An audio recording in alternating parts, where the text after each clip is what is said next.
The 1990s had the unique distinction of being both totally tubular and way radical.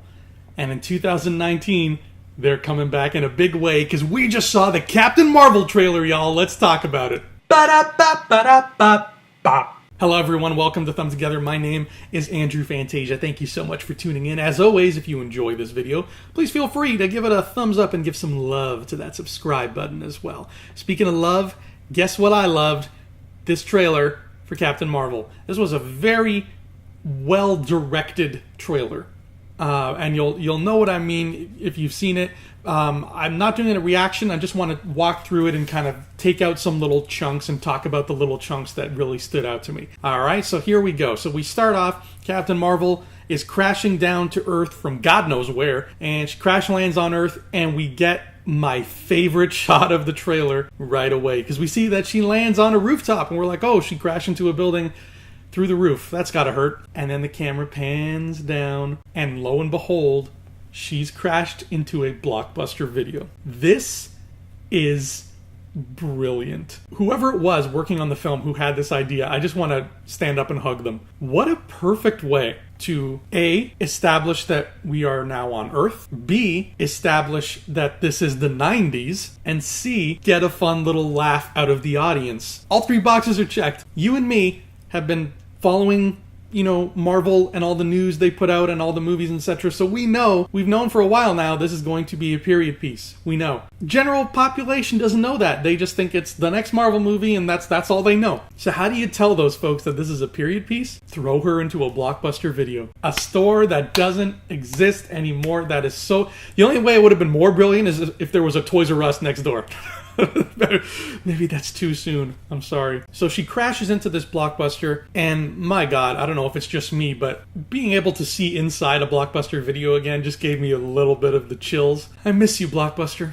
R.I.P., baby. And now the visuals of the trailer are telling us a very interesting story, because from the look on her face, Captain Marvel does not know where she is. She is a stranger in a strange land. She's looking around. She's like, what is this Buster, what is this? What? And then she's in a subway station and she's glancing to and fro and she's like, this is a weird place. Nobody has pink skin and nobody's eating lasers. What's going on here? She is so out of her element, and we can see that. And that's something that even I wasn't expecting. I was expecting a woman sort of like Star-Lord from Guardians of the Galaxy. I was expecting a woman who knows Earth and was just plucked from it and taken to space. But no, this is a totally different scenario. This woman's acting like she's never seen Earth before in her life, even though we know that might not be the case. Then we have this shot of Carol Danvers walking in some sort of underground base wearing a S.H.I.E.L.D. cap.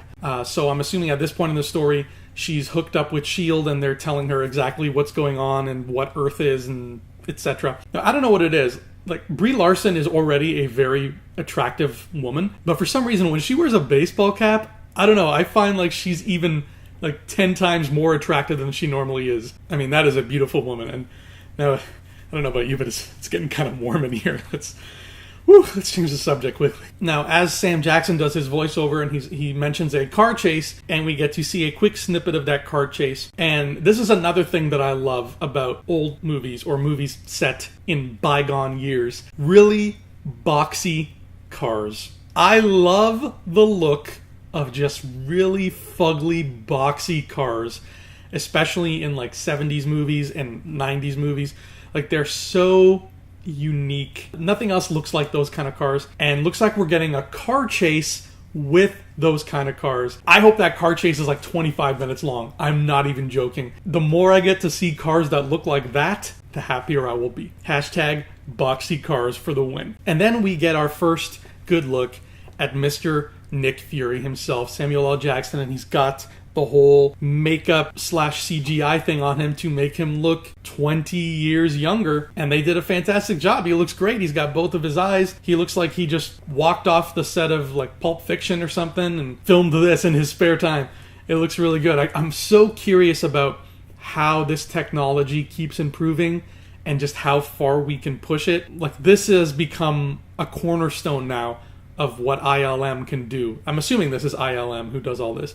This has become a big cornerstone of what they're able to accomplish with their technology now. And we see it more and more. I mean, we saw it in Civil War, and then in Rogue One, and in like Pirates 5, and like they just keep pushing the envelope more and more and more.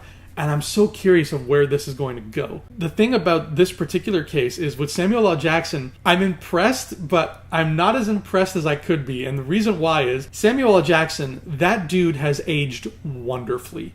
I mean, when you look at him right now, he's in his like late 60s, I think. The dude doesn't look like a day over 40. He aged wonderfully. He looks so good. So I want to know how this technology looks when it's used on somebody who actually looks really old. Like, can we make Maggie Smith look like she's 40? Can we do that? Can we make her look like she's 35? I want to know what the limitations of this magic are. So I hope we see more of this in the future. So the trailer goes on to show us that Carol Danvers buddies up with Nick Fury, and I'm assuming he's showing her around the S.H.I.E.L.D. base and teaching her about things. And she starts talking about her past and mentioning that she has memories that she doesn't quite know where they come from. And that's when we see some cool shots like this of a spaceship heading towards an alien planet. And I don't know what that planet would be. I'm sure there's some hardcore Marvel fans out there who can tell me exactly what that planet is. It might be the Kree planet. But this is where we get a look at Captain Marvel in her green suit when she's part of the group of folks who go around and save the galaxy in their nice green suits. It's the closest we're getting to a good Green Lantern movie at this point. Hey-o! And then we get our first fantastic look at Jude Law as Captain Mar-Vell. And he's got the yellow eyes, and he looks scared about something. And that frightens me, because if one of the most powerful beings in the universe can look that scared, some shit's gonna happen. Something bad's going down, and maybe that something bad has to do with this, because this shot, A, looks like it's ripped right out of a Star Wars trailer, which makes me happy, and B, looks like that's our taste of Ronan the Accuser. We know Ronan was going to show up in this. He was the villain in Guardians of the Galaxy Volume 1. That looks like him. Now, I don't know if he's as powerful here as he is when we meet him in Guardians, because in Guardians he's pretty tough, but that, to me, sounds like something that would scare Captain Mar-Vell. But then here's something totally not scary in any way. In fact, it's quite the opposite. Phil Coulson, baby. Phil Coulson is back, and he's younger too. ILM is working their sorcery on his face, and he's got nice hair. His hair's nicer than mine. Thanks for reminding me just how receding my hairline is. So he is back into the swing of things. I hope he has a nice chunk of screen time in the film. I hope we see quite a bit of Phil Coulson, because I miss the guy. And there's only so many episodes of Agents of S.H.I.E.L.D. I can stomach before I'm just like, let me see him again in proper form. And then the trailer sort of culminates with these snippets of memories that Carol has about her life on Earth, mainly being memories of when she was in the United States Air Force. Now, I mentioned Green Lantern before.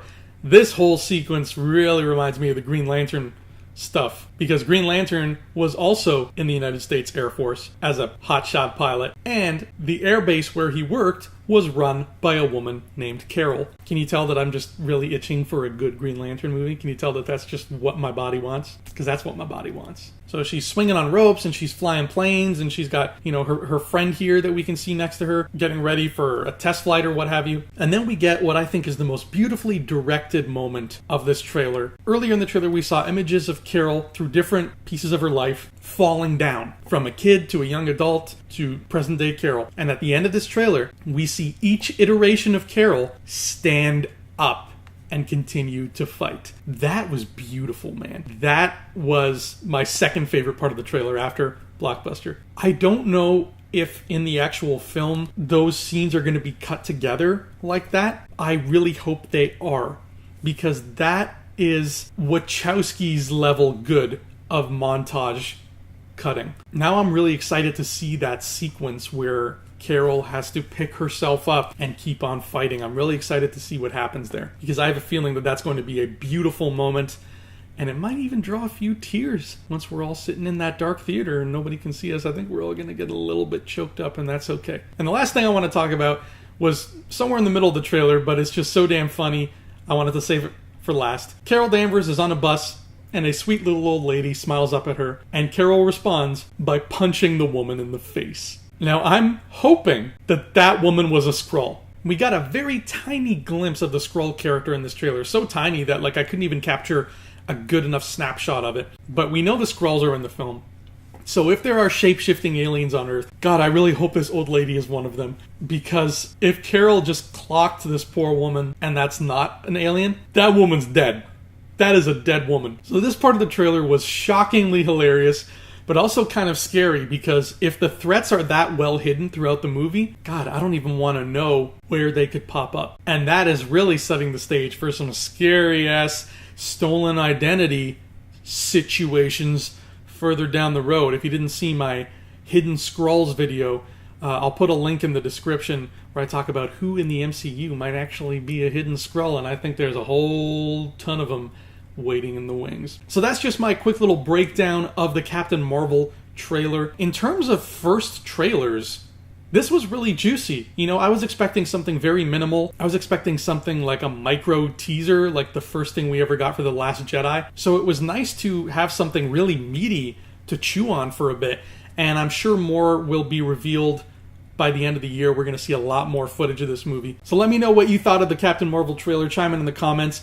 Thank you so much for tuning in. I will see you here next time. And until then, adios.